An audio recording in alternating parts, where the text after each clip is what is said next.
Concluyó Ballet de Camagüey gira de verano por las provincias occidentales cubanas. Exhiben en Sudáfrica muestra fotográfica dedicada al 90 cumpleaños del líder de la Revolución Cubana. Emplazarán en La Habana nueva escultura del héroe nacional José Martí.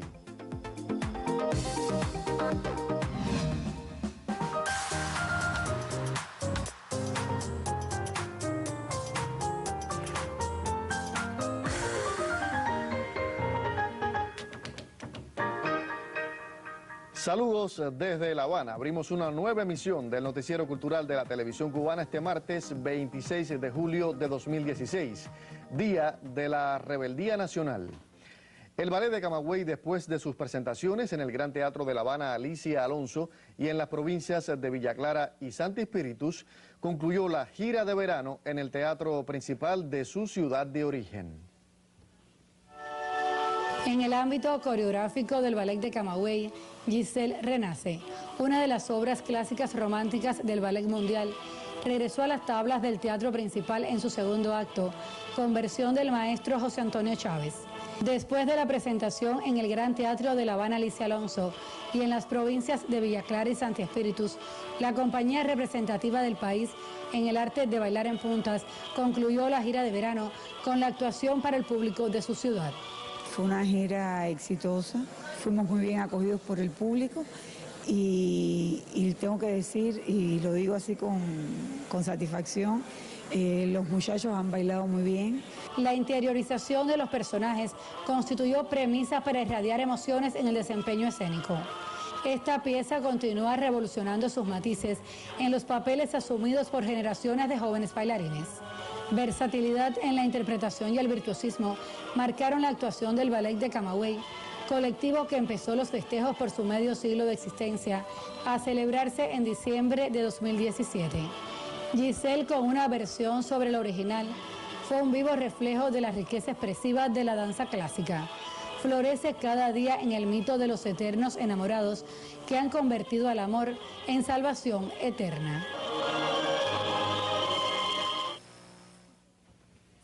Y a propósito de las propuestas culturales para el disfrute de la familia en la etapa estival, Ciego de Ávila incluye en sus opciones al séptimo arte.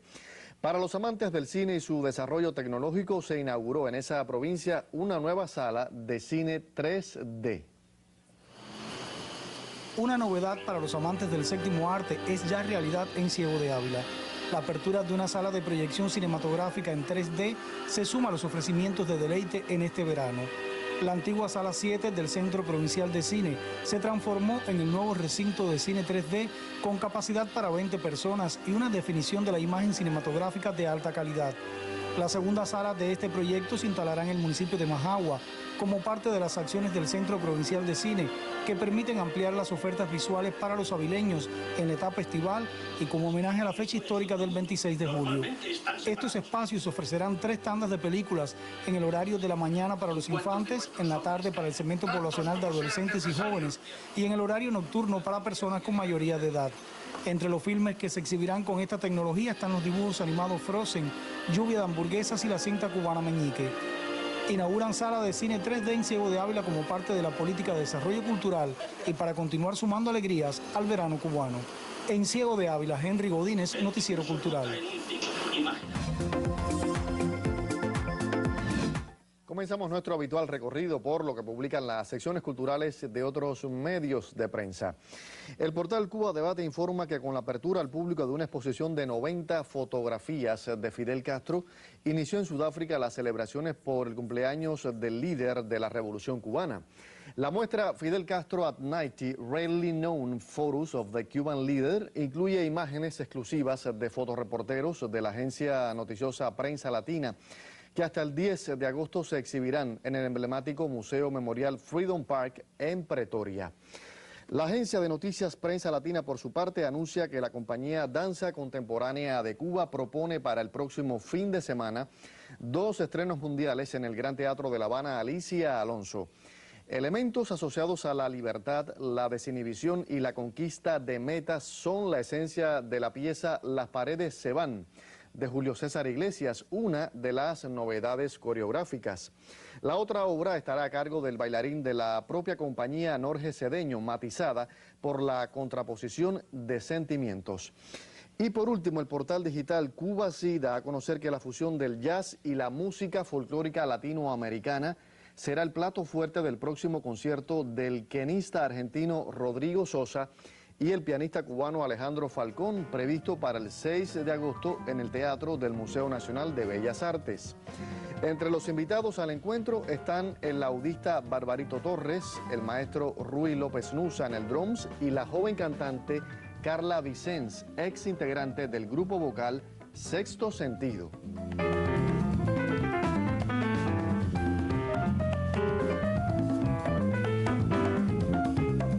Y así termina nuestra revista de prensa por hoy. Ahora vamos a hacer una primera pausa. Al regreso, la periodista Magda Resig conversará con una de nuestras más prestigiosas artistas de la plástica, la pintora Flora Fon. Usted no se vaya, ya regresamos.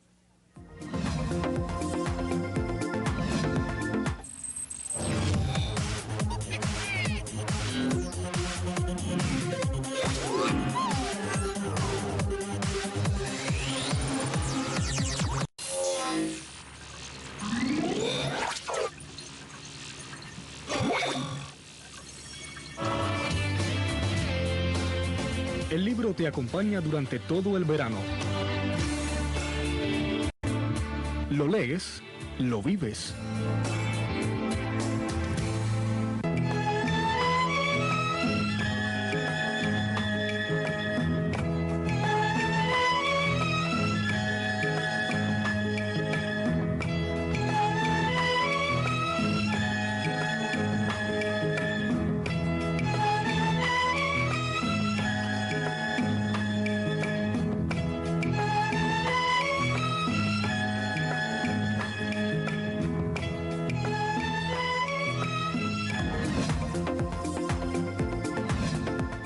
Lo anunciábamos antes de la pausa. Hoy en primera persona, la periodista Magda Resig dialoga con una reconocida artista cubana.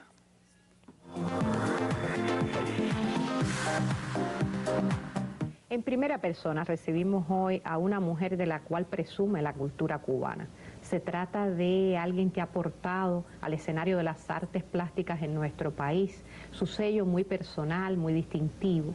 Una mujer de gran originalidad, que ella misma resuma cubanía, aun cuando sus achinados ojos nos transmitan otro tipo de heredades culturales. Pero se trata de eso precisamente, de la mezcla de la cual sabe realizar toda una hermosa expresión formal, Flora Fon. Bienvenida a nuestro noticiero cultural. Gracias por tus palabras. Es un honor muy grande recibirla y poder conversar sobre la Flora que se adapta a los tiempos. Por supuesto. Y que va con las nuevas tecnologías. Así. Y que en ese afán que ha tenido siempre de explotar muy diversos soportes para su creación artística, ahora llega con una novedad. Se trata de un libro digital. Un libro digital. Que se titula Insularidad, Paisaje, Sincretismo Cultural. Así mismo es, de Olga García Llero. De Olga García Llero. Es un Camagüeyana. ensayo de ella que contiene también las imágenes, las ilustraciones realizadas por Flora, y es una edición de Cuba Literaria. Tienes razón. Me gustaría que me hablara de ese proyecto tan reciente y tan novedoso. Ese es un proyecto realmente reciente, pero como hay que estar actualizado, hay que estar a la moda, que es el mundo digital. No podemos seguir siendo analógicos solamente. Hay que actualizarse, y creo que esta va a ser una manera de que la obra sea más conocida, se expanda, que se puedan apreciar mis cuadros a través de un celular, del mundo de la electrónica. Por eso es iBook. Y realmente las imágenes que aparecen son de mucha cubanía, como tú bien dices. Mis palmas siempre aciclonadas, los mares, el mar nuestro, nuestro Caribe, la insularidad. Es importante, está como una constante en mi obra. Eso yo lo tengo siempre presente, y ya llevo tantos años trabajando que realmente siempre de alguna forma, yo misma a veces pienso, bueno, estoy de rojo, azul, blanco, casi como la patria. Así es. Es que soy muy cubana. Como tú bien dices, tengo también descendencia china, pero yo siento tanto mi país y la calidad, el sol. Para mí es importante pintar, y pintar desde aquí, desde mi padre.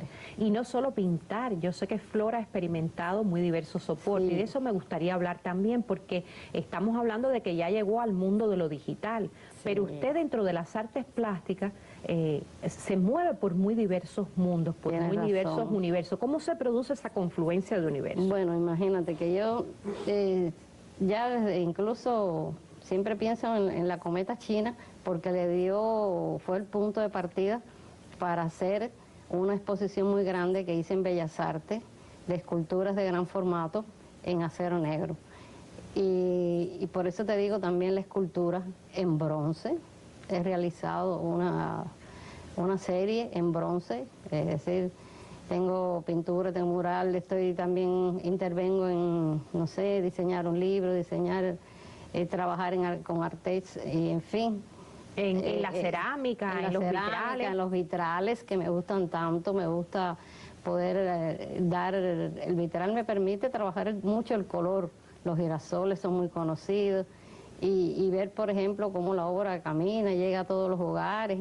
Creo que la divulgación que se hace es bien importante, y siento que todos los artistas cubanos, y me siento como digna representante de la mujer cubana artista. ¿Cómo no? Y bien cubana, como usted lo decía. Cubana. Yo creo que ese es uno de los grandes encantos de la obra de Flora Fon, a quien mucho debemos agradecerle que en un día tan especial como el de hoy esté en el noticiero cultural. Y ese es uno de los muchos encantos de su obra, pero que la distingue sin duda, esa capacidad que ha tenido Flora de acopiar de todas las herencias de la cultura cubana, especialmente de esa China que ella posee, de sangre por la familia, pero que ha sabido integrar y ha sabido trabajar para mostrar de muchas maneras cómo somos en este archipiélago que hoy celebra de muchas maneras, y especialmente aquí en el Noticiero Cultural, con la creación de una mujer tan distinguida como Flora Fon. A ustedes les recomiendo que se mantengan con nuestro Noticiero Cultural. Continuamos hablando de artes visuales. Al acercarse el cumpleaños 90 del líder histórico de la revolución, Fidel Castro, en la ciudad de Las Tunas se recuerda la visita de un artista universal a ese territorio, quien fuera invitado por el comandante en jefe. Cuando en Las Tunas se inauguró el 26 de julio de 1997 la Plaza de la Revolución, Mayor General Vicente García González, Fidel llegó a este sitio acompañado de un gran amigo, el pintor ecuatoriano Oswaldo Guayasamín. Motivado por la historia de este territorio oriental, el artista permaneció aquí varios días. Guayasamín era un amante de la historia. Él decía que ir a un pueblo y no acercarse a su historia era una herejía. Cuando anduvimos por la ciudad, el primer lugar que visitamos fue la Fuente de las Antillas. Se maravilló con el proyecto de la Fuente de las Antillas de Rita Longa. Conocido como el pintor de Iberoamérica, Guayasamín visitó El Cornito, otrora finca donde vivió el poeta bucólico Juan Cristóbal Nápoles Fajardo, el Cucalambé. Allí quedó rendido ante la belleza del paisaje y el susurro del viento entre los bambúes. Al llegar a la Plaza Martiana, obra del arquitecto Domingo Alaz, a Guayasamín se le ocurrió crear un monumento solar para la Capilla del Hombre en su natal Ecuador. Guayasamín es un descendiente de Inca, y los incas son los llamados hijos del sol. Por tal motivo, él quiso que hiciéramos un proyecto similar al de la Plaza Martiana en Ecuador, que tuviera que ver con la civilización inca y específicamente con la figura de Atahualpa, que fue el último soberano de la llamada Capacuna inca. Cuando Guayasamín se despidió de Las Tunas, dejó un regalo para algunas personas que lo acompañaron en su recorrido por la ciudad. Yo, que soy un coleccionista de arte, que toda la vida he estado coleccionando diferentes tipos de pinturas y de esculturas, pues tener una obra de Guayasamín dedicada a mí es una joya dentro de mi colección. En los contactos que yo tuve con Guayasamín, un día yo le pedí un autógrafo y él me dijo que no acostumbraba a dar autógrafo, pero me dijo que me iba a dar otra cosita. Realmente no sabía en ese momento qué cosa podía ser, y al final me sorprendió con el regalo de una lienzografía que se llama El Beso, con la cual estoy muy contento y que vivo orgulloso de ser poseedor de una obra de Osvaldo Guayasamín. En Las Tunas permanece aún latente el recuerdo del artista universal, ese que pintó las manos y el rostro de Fidel, así como las realidades, alegrías y quebrantos de Latinoamérica. Gracias a la vida que me ha dado tanto, me dio el corazón que agita su marco. En Las Tunas, Gianni López Brito, Noticiero Cultural. Vamos a hacer una segunda pausa en esta emisión. Al regreso abrimos nuestra sección Contrapunteo, que esta semana dedicamos a la protección y conservación de monumentos. Ya regresamos.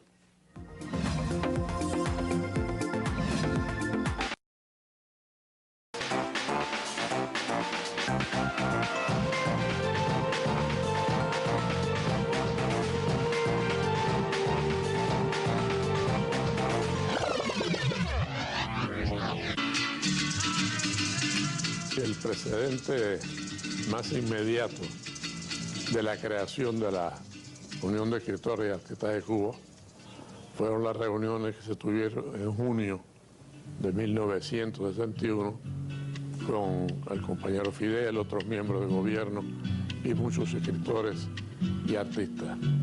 Se creó la Unión de Escritores y Artistas de Cuba, que lógicamente tuvo a su presidencia al compañero Nicolás Guillén. Realmente éramos muy jóvenes y Nicolás no había cumplido todavía 60 años y era un hombre muy juvenil, de un espíritu muy fuerte, muy positivo, y me llamó mucho la atención la sencillez de Nicolás. Éramos dos desconocidos, dos muchachos desconocidos, y Nicolás nos trató con muchísima amabilidad, con mucha cortesía, con mucho afecto.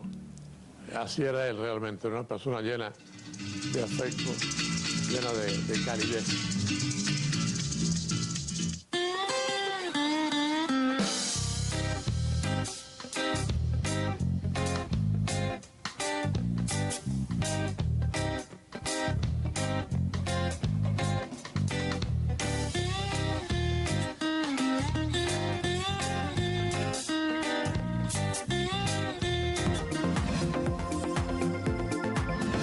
Con motivo del aniversario 60 del desembarco de los expedicionarios del yate Granma, avanzan labores de reparación y mantenimiento en entidades patrimoniales que recuerdan el acontecimiento en Las Coloradas, paraje costero del municipio de Niquero, en la provincia de Granma.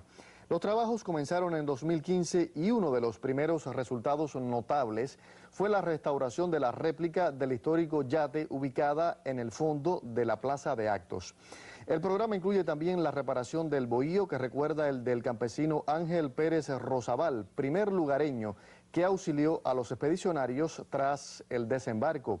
Declarado Monumento Nacional, el conjunto patrimonial está situado a unos 18 kilómetros de la granmense ciudad de Niquero. Y hoy el periodista Roland Pardo nos ofrece un primer acercamiento a la protección y conservación de los monumentos en Cuba, tema de nuestro contrapunteo esta semana. Bienvenido, Roland. Muchísimas gracias, saludos a la audiencia. Esta semana dedicamos nuestra sección Contrapunteo al cuidado de los monumentos. Yo le propongo entonces unas primeras miradas.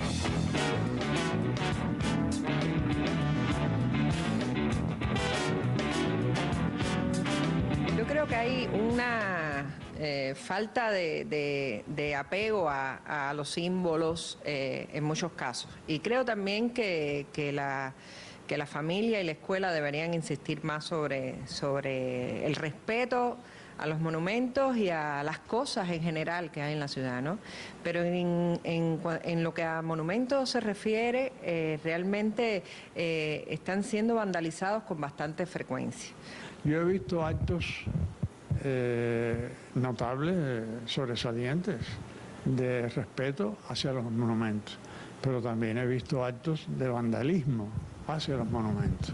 A pesar de eso, se vuelve sobre ellos, se vuelven a restaurar. En muchos casos, yo diría que la mayoría son además piezas artísticas de incalculable valor, para no solo por el símbolo que representan para la historia de nuestro país, sino también sino como un elemento de belleza dentro del entorno urbano, ¿no? El paso del hombre, la historia, la memoria de un país, un pueblo, ahí están al alcance desde una tarja, una escultura, una obra monumental. Eso no es un bien particular, eso es un bien público. Y quien te dice la estatua te dice el parque y el césped y los árboles y los bancos que rodean ese monumento. Otra cosa que también puede afectar mucho al monumento es cuando es mal restaurado. O sea, hay muchos de estos monumentos que están hechos en piedra, sea mármol, sea caliza de algún otro tipo, granito. Cuando tú restauras mal o lo haces con técnicas que no son las adecuadas para cada tipo de soporte, pues entonces estás también agrediéndolo. Y en muchos casos esto se hace por desconocimiento de la manera en que deben ser restaurados los monumentos. No son pocos los casos en los que podemos lamentar haber perdido algunas bellísimas esculturas dedicadas a mártires de nuestro país por una restauración mal hecha. Entonces es tan importante el aprender a respetar los símbolos que tenemos, como también saber que las decisiones que se toman en cuanto a su restauración tienen que estar bien conducidas y ser ejecutadas por personas capacitadas. No son pocos los que respetan estos elementos, otros no advierten la importancia de los espacios. Prácticas como las zonas de conexión a internet en cierta medida han agravado esta situación, algunas veces por desconocimiento, inconsciencia o por la ausencia de la figura de un guardaparques o encargado de la custodia. Hay que inculcarle a los más jóvenes, sobre todo los niños, que crezcan con ese sentido de pertenencia. Esto es mío, no es que sea de otra gente, es tuyo, tú lo tienes que cuidar. Y si el niño no lo sabe cuidar, es deber del padre, que es el más cercano que tiene, y de la madre. Y después en el colegio se tiene que dar ejemplo. Lamentablemente hay que hacer una labor con todos, y yo creo que sí, que es responsabilidad de todos los cubanos el conservar nuestros monumentos, es nuestra historia. Porque para mí eso es la herencia que yo recibo, eso es lo que me da a mí la base cultural para querer a Regla, para querer La Habana Vieja, para querer a la ciudad de La Habana. Es consciente nuestra ciudadanía del cuidado y protección de los monumentos a quienes corresponde esta responsabilidad. Sobre estas y otras interrogantes estaremos acercándonos al tema esta semana en el Noticiero Cultural. Les saluda Roilán Pardo Cabrera. Muchísimas gracias, Roilán. Durante toda la semana estaremos acercándonos a la protección y conservación de los monumentos. Les recordamos que usted también puede participar del debate si nos escribe a nuestro correo electrónico noticierocultural@ntv.icrt.cu o si accede a nuestra página en Facebook www.facebook.com/noticiero.cultural.cuba. Y precisamente al cierre de esta emisión conoceremos sobre el emplazamiento en nuestra capital de una nueva escultura del héroe nacional José Martí. Se trata de una estatua ecuestre réplica de la que se encuentra en el Parque Central de Nueva York. La periodista Daily Pérez nos trae algunos detalles.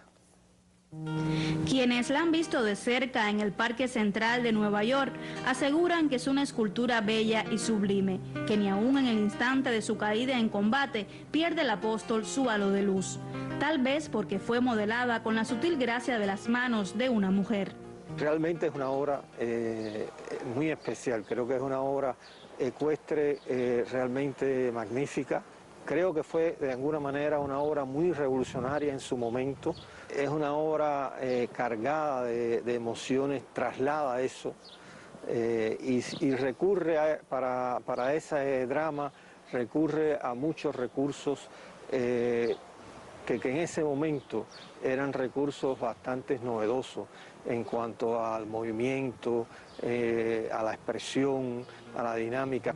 Contaba Agna Giat 82 años cuando el gobierno republicano de la isla le encargó crear una escultura de José Martí para entregarla como presente del pueblo cubano al pueblo estadounidense. Y en el inicio de la Avenida de las Américas en Nueva York fue emplazada esta representación del maestro en 1950.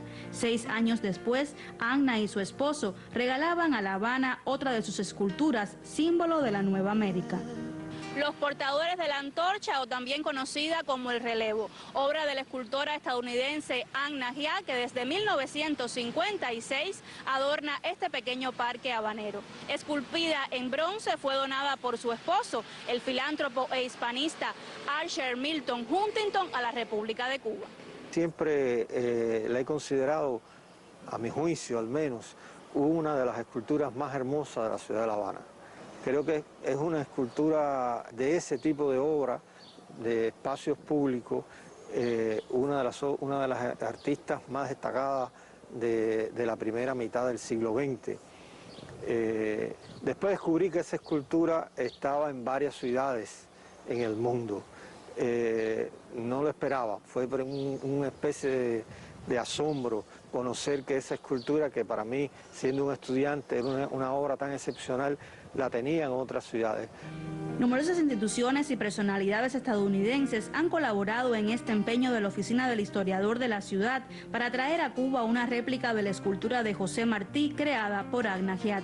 Junto a las estatuas de los independentistas cubanos Calixto García, Antonio Maceo y Máximo Gómez, que se alzan sobre el malecón habanero, los ojos de los caminantes encontrarán también la imagen del apóstol. Según ha informado la Oficina del Historiador, en este jardín que precede al Museo de la Revolución será instalada a principios del próximo año una réplica de la última escultura ecuestre concebida por Agna Giat. Aquí estará Martí, muy cerca también de una escultura dedicada al generalísimo Máximo Gómez. José Martí, de cara al sol, en el instante preciso, corrió su vida a la futuridad. Punto final. En esta emisión del Noticiero Cultural le pusimos al tanto de la conclusión de la gira nacional del Ballet de Camagüey. Le contamos sobre la exposición dedicada al 90 cumpleaños del líder histórico de la Revolución Cubana, Fidel Castro, en Sudáfrica. Y conoció sobre la nueva escultura dedicada a José Martí, que será emplazada en nuestra capital. Gracias por acompañarnos en esta emisión. Nosotros volveremos a encontrarnos mañana para recorrer juntos la actualidad del arte y la literatura en Cuba y el mundo. Yo me despido como siempre con un saludo desde La Habana.